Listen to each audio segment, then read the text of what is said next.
tushikane na William Ruto tufanye kazi pamoja.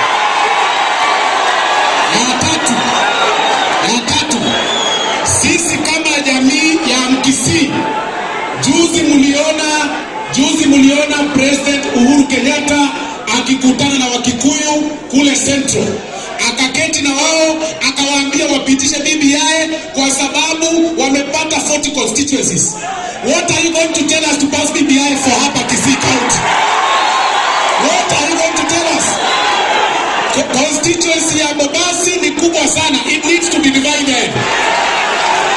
Na mimi naambia viongozi wenzangu wakiongozwa na Mheshimiwa Janet Ongera, wakati mnatafuta vijana wakuja Matanga, ambia pia Right Honorable Mbao umeketi na yeye, constituency yako ni kubwa sana, inahitaji kugauniwa mara mbili. Sio kutuambia tu pindi mnatiana, tuambie ile kitu ikasaidia watu wa Kisii hapa.